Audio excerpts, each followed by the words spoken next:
Okay, hello everyone. My name is Felix Mans, and today I want to discuss my interpretation of Olosho during this talk, which I've titled Eco Testimonies and Eco Memories in Olosho, placing indigenous eco-media within the decoloniality of nature. So, Olosho is a Maasai film which was screened during the 11th Native Spirit Film Festival's 2017 at SOAS University of London. Produced in 2015 through a participatory workshop with Maasai communities from Loliondo, that's in Tanzania, and the community development organization Insight Share, Olosho addresses Maasai experiences, memories, and interactions with the United Arab Emirates Tourism Company, or Tello Business Corporation, or OBC, which the logo you can see here in the left-right corner. So perpetuating the long history of land grabbing, ecological degradation, and displacement of the Maasai from the land, OBC has recently launched new attempts to occupy Loliondo and displace Maasai communities.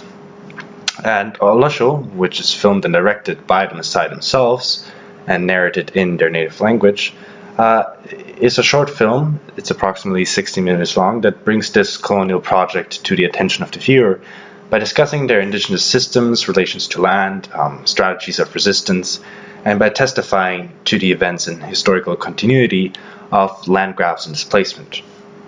And as such, it features self-interviews, song and dance performances, and storytelling style accounts of 6 community representatives. And here in the picture in the top left corner, you can see the burning hut, which is happened during one of the displacement attempts of OBC. So I want to briefly talk about the coloniality of nature in Maasai land, but then I want to spend the majority of the talk on the themes and challenges of the film itself. And that being said, there's a lot that I have to skip for time reasons, but I'm more than happy to elaborate on different themes and parts during the Q&A part.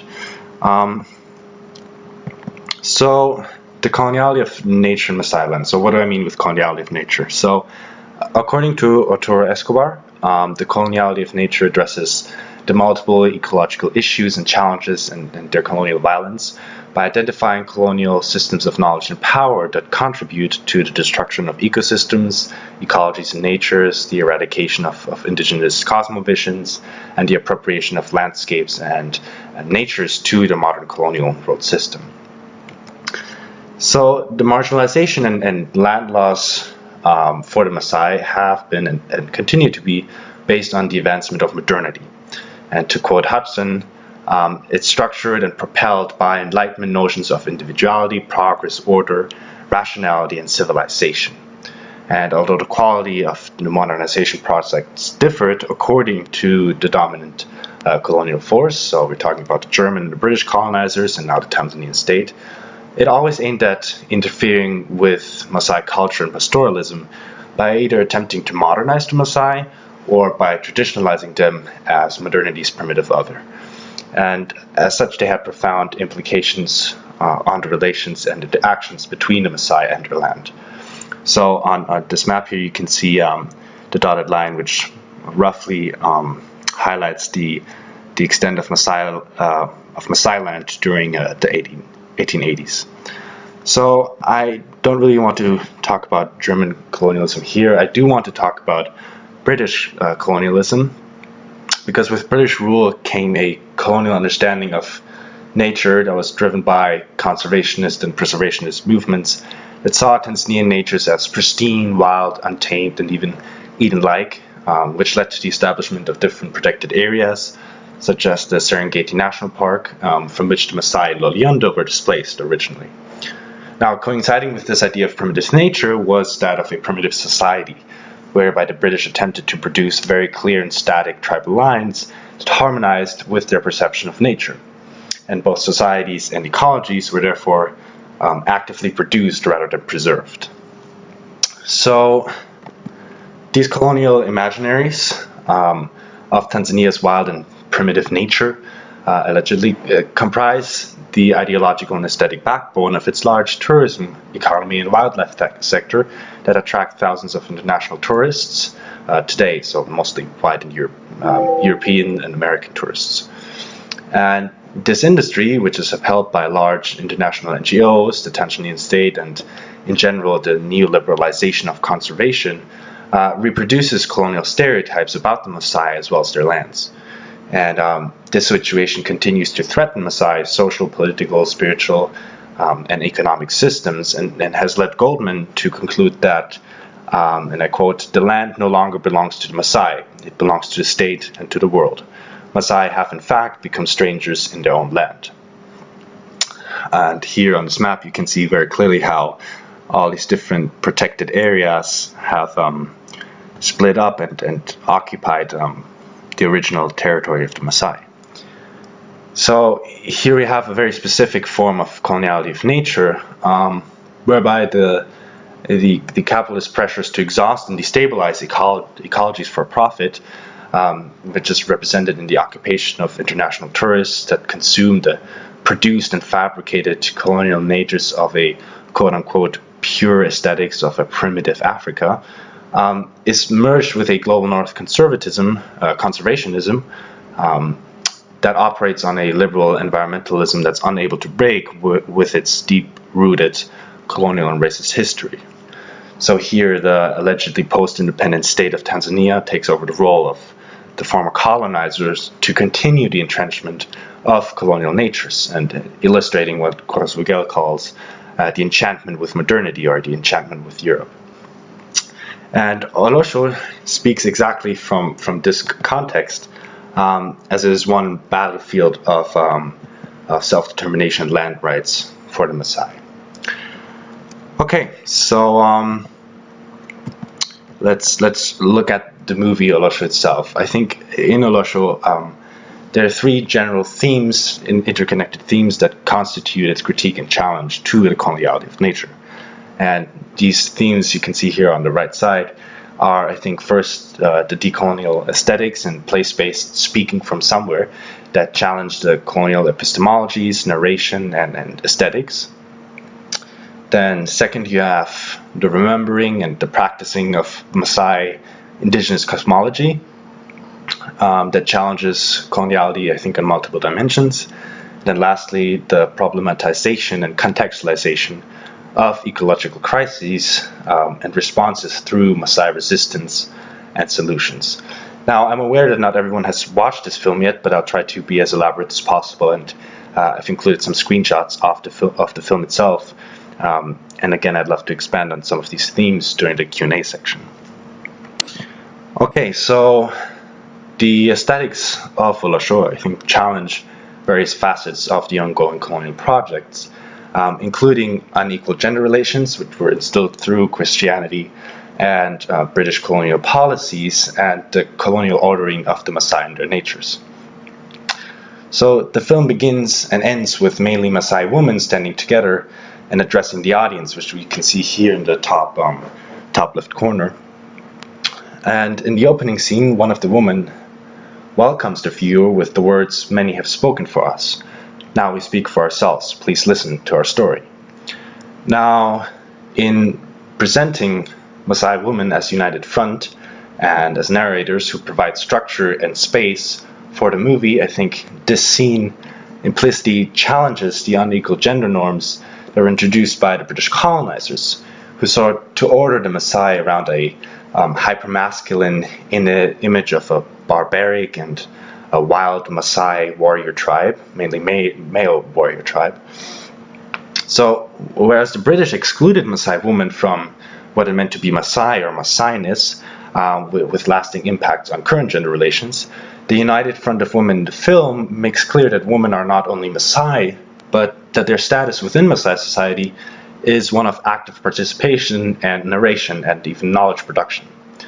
So I also think there's a break here with Eurocentric narrations and knowledge productions, which usually hides its male locus of enunciation under the guise of objectivity and universality. Because in Olosho, I think we can see very clearly who speaks, from where, and with what intention. So throughout Olosho, all interviews and stories take place on Maasai territory, including grazelands, water points, villages, and are usually in the presence of Maasai community members or animals.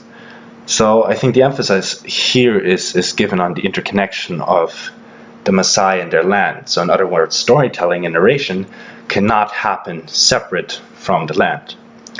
And against the long historical background of displacement and evictions, depicting the Maasai as sole presence on Maasai land subverts the various colonial projects that sought to extract from, conserve, or develop Maasai ecologies.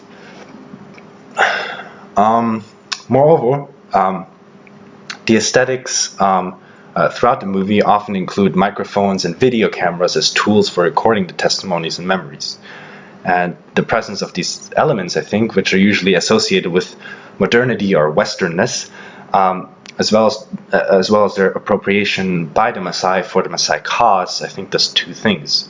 So on the one hand, it transcends the colonial divide between modern and primitive as central ordering scheme of the modern colonial world system.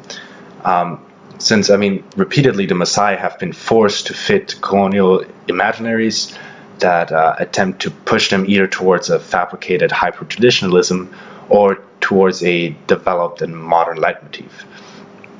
So, therefore, the aesthetics of Olosho disrupt these colonial categorizations and orders by featuring modern, quote-unquote, modern tools in tandem with Maasai-ness. And in fact, Monani points out that this is part of a broader theme within indigenous ecomedia that seeks to decolonize colonial perceptions of the static and hyper-traditionalized native.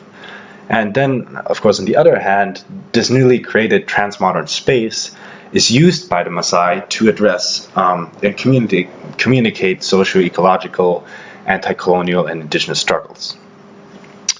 So, further on the power relations between the narrator and the audience, in the film, the Maasai representatives explicitly demand solidarity and project their struggle onto a global platform. So, as such, the Maasai prompt other Tanzanians, the Tanzanian state, and the global community to take actions. And some of these testimonies here, I think, speak to that. So, for example, one Maasai woman says, "The message I would give all Tanzanians is stand with us. Ask the president to secure our land rights in the time he has left in office." So, taking into account the Maasai experiences with different colonial administrations, these demands signify more than just a request of support, but an implicit shift of responsibility and reparations. So as such, the film demands a response by those who watch it. And I think here, its eco-testimonies create a space of witnessing for the audience that presents new forms of evidence and remembering, while also highlighting the urgency and call for action inherent to projects within literary testimony. Okay, so let's move on to our second theme, which is Maasai cosmology and eco-memories. And I think a defense of Maasai spirituality and cosmology is actually a really big theme within the movie. So these eco-memories, I think, serve both as tools for addressing epistemic injustices, as well as the colonial land grabs, invasions, and ecological degradation that are witnessed by the Maasai. So central to Maasai cosmology is the relation to land, as expressed through spiritual practices, as well as political and economic systems that have been maintained and upheld throughout colonial interventions. So in Maasai cosmology, the realms of culture, animals, humans, and life are all interconnected and inseparable. And a disturbance in one of the realms inevitably affects the quality and well-being of the others. And I think this interconnectedness is testified and remembered in Olosho, and as you can see here in some of these quotes or statements. So, for example, in our lives, three things are inseparable: land, animals, and people. And these eco-testimonies and eco-memories represent acts of subversion to the coloniality of nature that is embodied within Tanzanian tourist industries. And it resists the epistemicidal tendencies of the coloniality of nature that is obviously based on hegemonic, Eurocentric scientific epistemologies, the Cartesian dualisms, and the mastery of nature in general. Also in Olosho, the relation between animals and humans is emphasized very frequently, by discussing animals as central to Maasai culture beyond just their value as a food source. And here again are some testimonies for that. So, for example, for generations we have protected all of the animals in our territory. So here the Maasai testify against the discourses by the tourism industry in Tanzania that often depict the Maasai as a threat to the aesthetic value of wildlife, and remember their ancestral practices of animal stewardship and interconnectedness embedded within Maasai cosmology. So as such, the relationship with Ngai, which is the Maasai's primary spiritual force, was understood and mediated through non-human natures. So moreover, the focus of spiritual life is on nurturing the complementary relationship between Ngai and humans, or between sky and the cosmos and the earth, in the present. So let's move on to our final theme, ecological crisis, resistance, and solutions.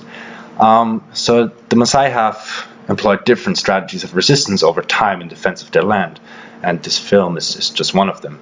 So, for instance, they have been able to maintain their pastoral production systems despite the huge land losses, which at this point in and of themselves signify practices of defiance towards colonial projects and colonial relations to land, as some of these testimonies state. So, for example, we are not moving from this land because it is ours.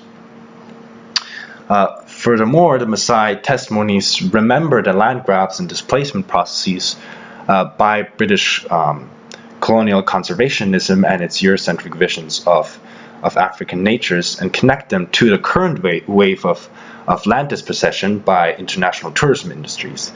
And therefore, they sort of form an overall narrative that allows the viewer to realize and witness the ongoing dimensions of coloniality. So here again, some testimonies of that. We, the Maasai of Loliondo, were evicted from our ancestral land in what is now known as Serengeti National Park. Since that time, we have struggled for our land rights. So based on this decolonial remembering, the Maasai and Olosho also propose and call for several strategies of resistance, as well as solutions to the planetary ecological crisis. So for instance, they very elaborately discuss the value of their traditional houses, as you can see here. So for example, they state, outsiders say that our houses are low quality, but what do you think is the environmental impact of our traditional houses? So here we can see that the Maasai are active agents in environmental protection themselves, and the protector of land and nature is not the European conservationist or the international tourist or the Tanzanian state, but the Maasai, often the Maasai woman, and that is able to act as agent from and through Maasai traditional social structures to address these ecological crises. And on an aesthetic level, I think the Maasai houses suggest a certain resistance against the displacement and land dispossession through colonial projects, as they literally represent a claiming of place and grounding or tying the Maasai to their land. So finally, the Maasai and Olosho draw attention to the divide and rule strategies of the tourist companies that threaten to undermine Maasai's solidarity and resistance, and they call for unity and solidarity to dismantle and oppose such advances, as you can see in these statements here. So for example, our unity is our strength. We must find ways to recover our land.